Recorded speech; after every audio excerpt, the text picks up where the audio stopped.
Hello guys, मैं आपको अंग्रेज़ी सिखाने वाला हूँ और बहुत अच्छी तरह से आप अंग्रेज़ी सीखेंगे। ठीक है, और ध्यान दें पर मैं बताना जा रहा हूँ। ठीक है, अंग्रेज़ी में ये दूसरा चैप्टर है मेरा। पहला चैप्टर मैंने बताया है कुछ, और ये दूसरे में अब मैं अच्छी तरह से आपको पढ़ा रहा हूँ। ठीक है, तो क्लास 2 ग्रामर। ग्रामर का जो अर्थ है वो व्याकरण है। व्याकरण का अर्थ है भाषा को ठीक ठीक बोलना व लिखना ही व्याकरण कहलाता है। ठीक है, ग्रामर इसलिए ही बनाया गया है कि बच्चे बहुत अच्छे तरह से सीखें, ठीक प्रकार से बोलें, ठीक प्रकार से लिखें। दूसरा पॉइंट है हमारा अल्फ़ाबेट। अल्फ़ाबेट का जो हिंदी अर्थ है वर्णमाला है। अंग्रेजी में वर्णमाला दो तरह से लिखी जा सकती है, जैसे कैपिटल लेटर्स बड़े अक्षर, इसका मतलब है स्मॉल लेटर्स को बोल सकते हैं छोटे अक्षर हिंदी में, जैसे कैपिटल लेटर्स यानी बड़े अक्षर। बड़े अक्षर कुछ इस प्रकार हैं: A B C D E F G H I J K L M N O P Q R S T U V W X Y Z. ये सारे अंग्रेजी के बड़े अक्षर हैं। बात करें छोटे अक्षरों की, तो छोटे अक्षर हैं हमारे स्मॉल लेटर्स। स्मॉल लेटर्स कुछ इस तरह से लिख सकते हैं, जैसे A B C D E F G H I J K L M N O P Q R S T U V W X Y Z. ये मैंने बच्चों इस वजह से लिखे हैं ये साफ साफ, कि आप भी अगर साफ साफ लिखेंगे तो इनसे मिलाने के लिए जितने भी अक्षर मिलाओगे और उनसे जो वर्ड उत्पन्न होगा वो बहुत ही सुंदर होगा। जैसे मैंने यहाँ से, जैसे इनमें से मैंने आर ले लिया। ठीक है, आर ठीक इसी प्रकार लिया जिस प्रकार है, ये ले लिया है देखो आर। फिर इसमें से हमने ए ले लिया, ए भी उसी प्रकार लिया और एम भी हमने इसी प्रकार लिया। अब देखो आप कितना अच्छा लेख हमारा आया है। ठीक है, तो इसका मतलब है राम।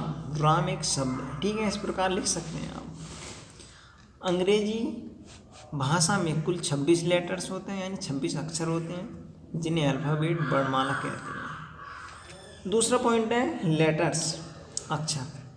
अक्षर किसे कहा जाता है ये मैं आपको बता रहा हूँ। वर्णमाला में जो चिन्हों को दर्शाया गया है, देखो ये चिन्ह है वर्णमाला के, ये सारे चिन्ह मान्य हैं। इन चिन्हों को जो दर्शाया गया है, तो इन चिन्हों को हम क्या कह सकते हैं? उन्हें अक्षर कहते हैं। ठीक है, तो उन्हें क्या कहते हैं? अक्षर कहते हैं। जैसे हम ए बी सी डी आदि, ए बी सी डी जितने भी हैं टोटल, वो सारे अक्षर हैं हमारे। ठीक है, अगली बात करें वर्ड की। वर्ड हमारे शब्द कहलाते हैं हिंदी में।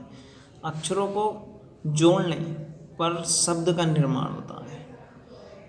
जैसे अगर हम किसी भी अंग्रेजी वर्णमाला के अगर हम कोई भी अक्षर ले लें, जैसे हमने आर ए प्लस एम ये हमने ले लिया है, तो इनको अगर हम जोड़कर जो भी बनाते हैं, जैसे हमने क्या बनाया राम, तो राम एक हमारे क्या हो गया? शब्द हो गया। ठीक है, तो इस चीज़ को हम क्या बोलेंगे? शब्द बोलेंगे। दूसरी बात करें सेंटेंस। सेंटेंस का जो हिंदी अर्थ होता है वो वाक्य होता है।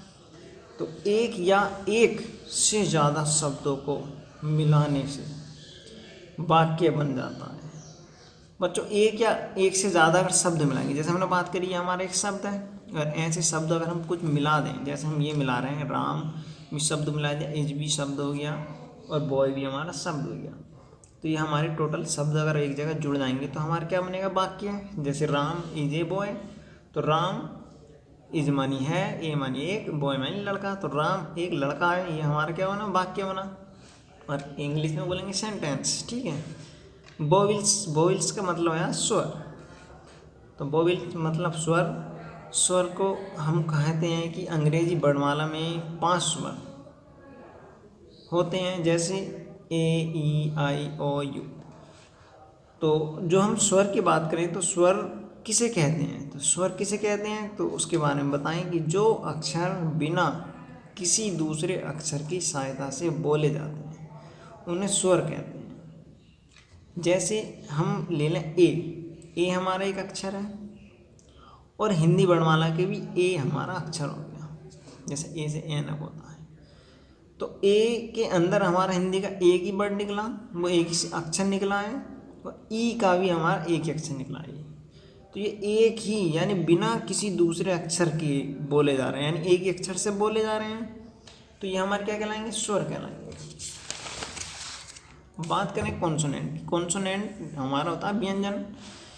व्यंजन यानी अंग्रेजी वर्णमाला में स्वर A E I O U को छोड़कर, यानी अगर इनमें से हम अंग्रेजी वर्णमाला में से अगर इन पांचों को हम छोड़ देंगे तो वो सभी हमारे क्या कहलाएंगे, व्यंजन कहलाएंगे सारे, या व्यंजन होते हैं, ठीक है। जैसे इनमें देखो पांचों हमने निकाल लिए, जो जितने भी ये टोटल बचे हैं ये सभी क्या हैं, व्यंजन है, और व्यंजन की जो कुल जो संख्या होगी वो 21 है, ठीक है। तो कुल व्यंजन कितने, 21। बात करें व्यंजन किसे कहते हैं, तो ये सभी अक्षर दूसरे, ये जितने भी अक्षर हैं ये सभी दूसरे यानी स्वर की सहायता से बोले जाते हैं, इसलिए व्यंजन कहलाते हैं। जैसे हम बात करें हिंदी का ब ले लिया और प्लस ई ले लिया स्वर, अब दोनों हम मिला देंगे तो क्या होना, बी। अब बी को इंग्लिश में कन्वर्ट करेंगे तो क्या बन गया हमारा बी। तो ये देखो दो शब्दों से मिलकर बना है, वो दो अक्षरों से मिलकर बना है, तो दो अक्षरों से मिलकर बनने वाला जो बी है हमारा, ये व्यंजन कहलाएगा, ठीक है। तो आज हमने जो आपको सिखाया है, तो आज जो आपने सीखा है आज, तो उसका जो पॉइंट है वो मैं लिख चुका हूँ कि क्या क्या आपने सीखा है, ठीक है। तो पहला पॉइंट है व्याकरण। व्याकरण क्या है ये मैंने आपको बता दिया। अंग्रेजी के बड़े अक्षर कैसे होते हैं ये भी हमने दिखाए हैं, और अंग्रेजी के छोटे अक्षर कैसे होते हैं ये भी हमने दिखाए हैं अंग्रेजी। और नंबर 4 है अंग्रेजी भाषा के कुल कितने अक्षर होते हैं ये भी हमने बताए हैं। और बात करें 5वें पॉइंट की, तो अंग्रेजी वर्णमाला में कुल कितने स्वर होते हैं ये भी हम बता चुके हैं। और 6ठे पॉइंट की बात करें, अंग्रेजी वर्णमाला में कुल कितने व्यंजन होते हैं ये भी बताया गया है। स्वर किसे कहते हैं ये भी बता दिया है हमने, और व्यंजन किसे कहते हैं ये भी बता दिया है, और अक्षर किसे कहते हैं ये भी बताया है, और शब्द किसे कहते हैं ये भी बता दिया गया है। और 11वां नंबर है वाक्य किसे कहते हैं ये भी हमने बता दिया है। अब कुछ मीनिंग है जो हम आपको अलग से, यानी इसमें तो मैंने दिए हैं, लेकिन फिर भी आप अगर नहीं जानते तो यहाँ पे सीख लेना कि ग्रामर का जो अर्थ है वो व्याकरण है, अल्फ़ाबेट का जो अर्थ है वो वर्णमाला है, और कैपिटल लेटर्स बड़े अक्षर है हिंदी में, स्मॉल लेटर्स तो हिंदी में छोटे अक्षर हम बोलेंगे, और वर्ड को शब्द, और सेंटेंस को वाक्य, वोवेल्स को स्वर, कॉन्सोनेंट को व्यंजन, लेटर्स को अक्षर कहते हैं। मैं ये सभी आप जानते हैं, लेकिन फिर भी मैं बेसिक से सिखा रहा हूँ, ठीक है।